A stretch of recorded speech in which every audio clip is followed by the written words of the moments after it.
Biz aldıran bugungi 11-ci dərsni müzakirə qilishdan ilgari biz tünügün alğan imtahanninki sualını işlep ötümüz. Biz imtahanın sualını işlep boğuca bugungi dərsdə düşənməgən, soraydigan suallar bolsa dərsxanamızga taşlasаңlar, mən bu yerdə naq meydandan cavab beraman. Onda olsa biz tünügünki tünügünki imtahanın sualını bir işleyli.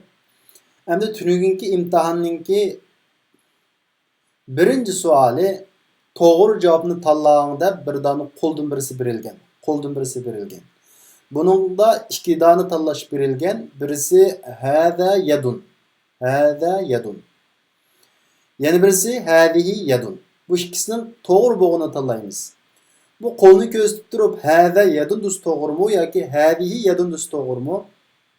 Buningda bir qism o'quvchilar hada yadunni tanlagan. Köp qism o'quvchilar to'g'ri javob bo'lgan hadihi yadunni tanlagan. Buningda to'g'ri javob hadihi yadun. Nima uchun? Chunki bu badandagi jub a'zo bo'lg'achqa, badandagi jub a'zoga ayollik bo'yicha muomala qilamiz. Shuning uchun buni hadihi deb ko'rsatamiz degan qoidani biz o'rgangan. Shu qoidaga asosan biz buni hadihi deb ko'rsatamiz. Shuningda hadihi degan uchun to'g'ri. O'quvchilar bu nuqtani unutib qolib hadani tanlagan. Bu qarasa oxirida ayollik on ta'sir bo'lmagan ekan. Bu hada desak bo'ladi, mushunda xato ketgan. İkinci sualda to'g'ri javobni tanlang, ya'ni rasmga asosan to'g'ri javobni tanlaymiz. Bunun 4 dan tanlash berilgan. Ko'pincha o'quvchilar shu eg'iz degan gap bilan burun degan gapni almashtirib qo'ydi arabchada. Eg'iz burunni farq etmaydi arabchilikka. Shunga men shu nuqtani bekitish uchun shuni olurlashtirgan shaklda savolni tashladim. Egizning resmini berib hada famun. Bu egiz hadihi famun. Bu egiz yani biraz erlik şekilde hadihi famun ayollik şekilde. Hada anfun, hadihi anfun deb tanlash berdim. Bunun da to'g'ri javob qaysi? To'g'ri javob hada famun. Bunun da hada famun da bunu erlik şekilde ko'rsatdim. Chunki egiz degan nima o? Tam azab bo'lg'achqa bunun da erlik bo'yicha ko'rsatamiz. Chunki buni oxiri yoki bu jub a'zo emas, yoki ayollik bo'yicha ta'sir yo'q. Shunga biz buni haza deb ko'rsatishimiz to'g'ri. Haza deb ko'rsatishimiz to'g'ri. Üçüncüsü to'g'ri javobni tanlang. To'g'ri javobni tanlang. Bunun da asosliq maqsad qilingan mazmun nima deganda bu ikki dona mazmun bor. Birisi harfi jar kirgaysining oxirini qanday o'qilganligi, buni da men ilishtiradigan sizlarni qaymoqtiradigan jumlani tashlamadim. Asosliq maqsad qilganim badalni bilish. Badalni bilish, ya'ni izohlovchini bilish. Biz hazadan keyin izohlovchi kelsa bu elif lam bilan keladi degan. Bunun birinchisida haza sayyaratu lit-tabib dedim. Buningdagi xatolik bu hazani erlik shaklda berdim. İkincisi hazihi sayyaratun lit-tabib dedim. Buningda bir xatolik bor. Bu yerdagi sayyara nima bilan kelishi kerak? Elif lam bilan kelishi kerak. Chunki izohlovchi bo'lganligi uchun. Üçüncüsü to'g'ri javob hazihi sayyaratu lit-tabib. Buni ko'pincha o'quvchilar to'g'ri ishlagan. Hazihi sayyaratu lit-tabib. Ya'ni to'g'ri javob hazihi sayyaratu lit-tabib. Bunda desak buningda hada igi bo'ladi, ya'ni mubtada bo'ladi. As-sayyaratu mushu mubtadaning izohlovchisi bo'ladi. Ya'ni bu mashina doktorining. Belki lit-tabib jar majrur, ya'ni lam harfi jar tabib uchun majrur deymiz. Ya'ni zir qilinuvchi ism. Lam harfi jar at-tabib zir qiluvchi harf kirgan ism bo'ladi. Shu ikkisi qo'shilib nima bo'ladi? Xabar bo'ladi. Undan keyin haza mubtada dedik. As-sayyaratu hazana, ya'ni shu mubtada igininki izohlovchisi bo'ladi. Badal, ya'ni badal bo'ladi. Shunga bu iniq ism bo'lib qolsa, mubaddal, ya'ni iniqlan izohlanuvchi, bumi elif lam bilan kelish kerak, iniq holat kelish kerak degan. Bu yerdagi hazihi degan bu degan iniq bo'lg'achqa, bumi iniq holat elif lam bilan kelish kerak. To'g'ri javob hazihi sayyaratu lit-tabib. To'rtinchisi o Zeynep degan jumlani berib munosib javobni tanlang dedim. Mushun arabchasini tanlang demakchida. Haulai Zeynep, hazihi Zeynep, zalika Zeynep, tilka Zeynep. Buning ichidagi to'g'ri javob qaysi? Tilka Zeynep. Bunimi ko'pincha o'quvchilar to'g'ri ishlagan, chunki biz bu ism ishoratlarni asosan pishiq o'rganib oldik. Tilka ayollik uchun. Agar buningda hazihini ishlab tanlaganligi uchun to'g'ri. Hazihini ishlab ishlaganligi uchun to'g'ri. Chunki bu Zeynep desak uchun bo'ladi. Chunki bu yerdagi rasmni yiroq yaqin degan bo'ladi. Beşincisi tüvendeki cümlelerden doğru bulğunu tanlang. Tüvendeki cümlelerden doğru bulğunu tanlang.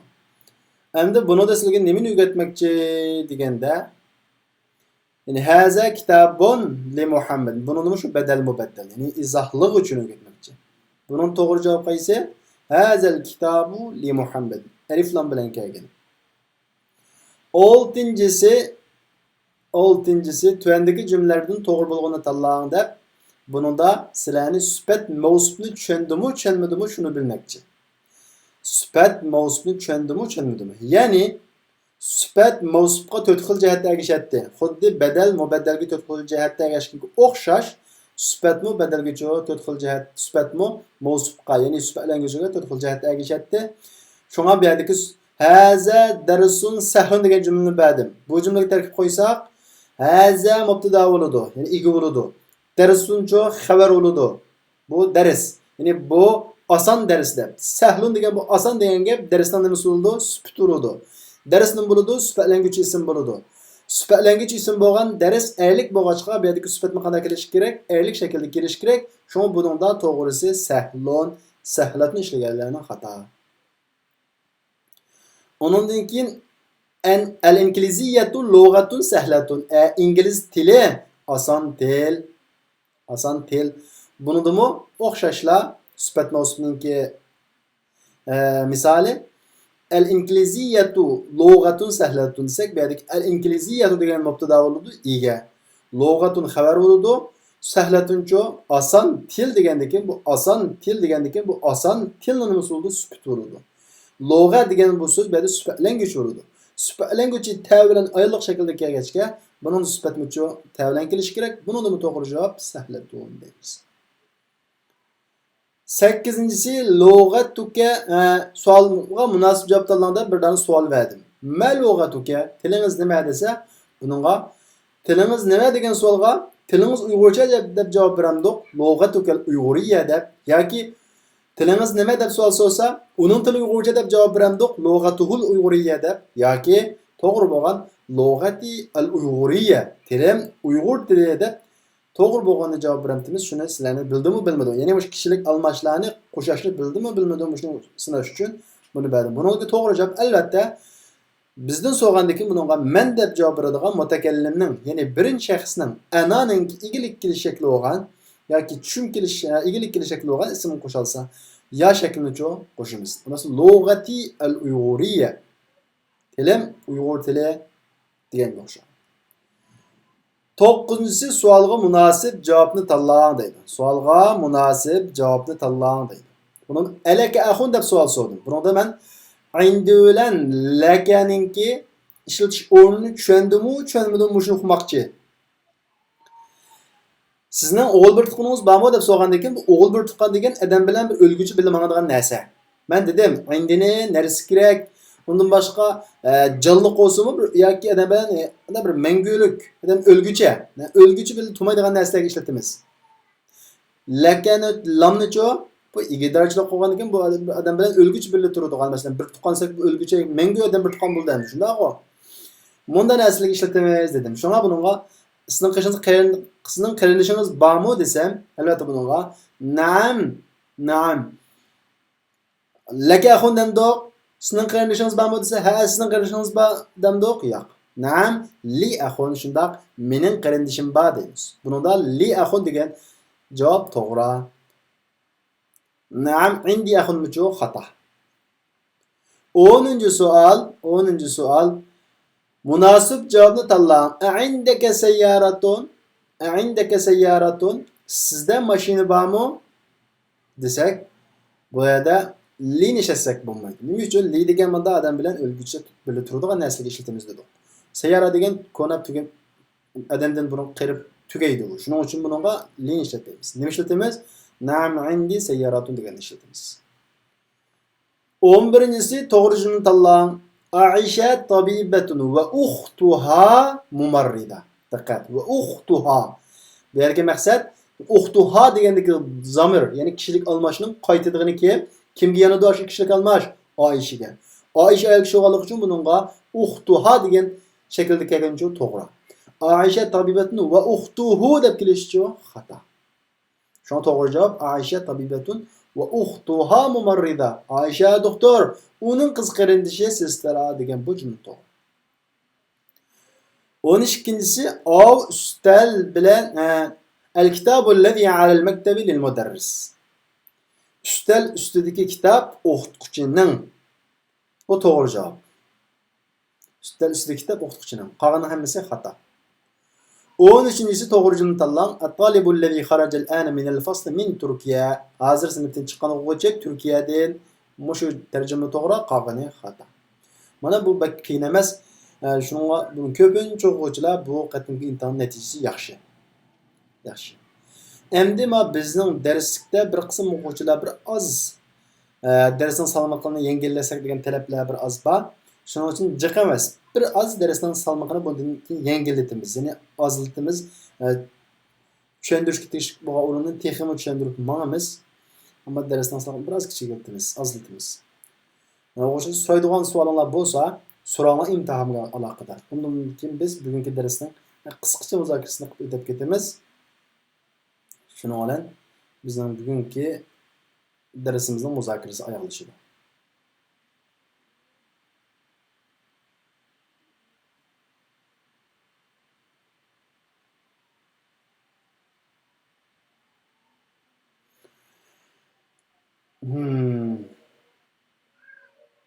Endi bugun ko'pincha bir savol so'radim.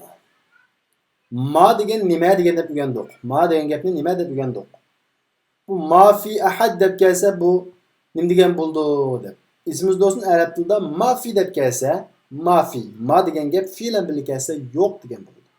Masalan, bormi yo'qmi, pulami desa yo'q, men mafi deymiz. Yo'q.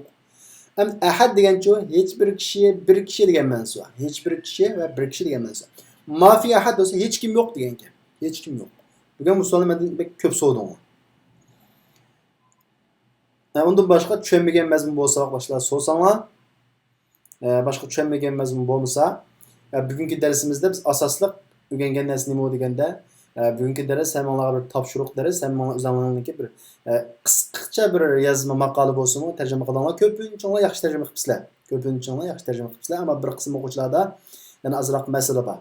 Men dedim, fi, lam, inda mush 3 ga olmashlar qo'shilib kelib qolsa, bar degan tarjimani beramiz. Masalan, fihi hadiqatun kabira desa, uningda cho'ng bog'chi bor deymiz. Lahu akhun desa, uning o'g'il qarindishi bor deymiz. Indahu sayyara desa, uning mashinasi bor deymiz. Bor deb tarjima qilamiz.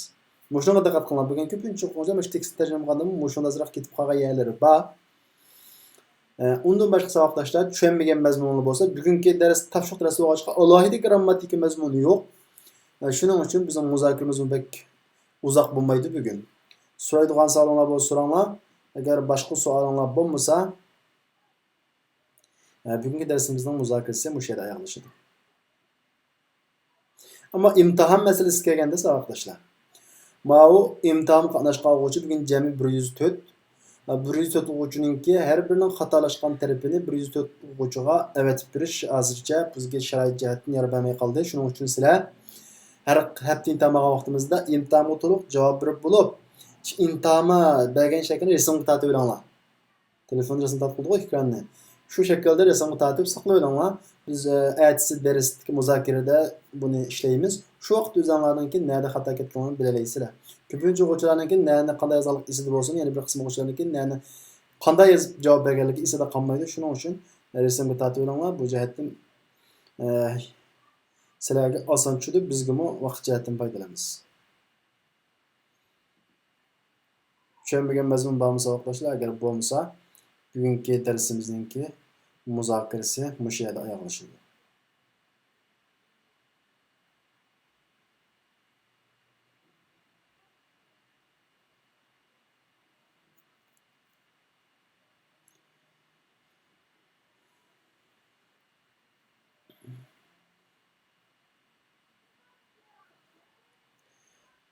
Unda bo'lsa o'quvchilar boshqa o'quvchilar boshqa savol tashlamaydi. Shuning uchun bugungi darsimizning muzokarasi mushu yergacha bo'ladi. Inshaalloh ertalik darsdagi muzokaramizni ko'rishaylik. Assalomu alaykum.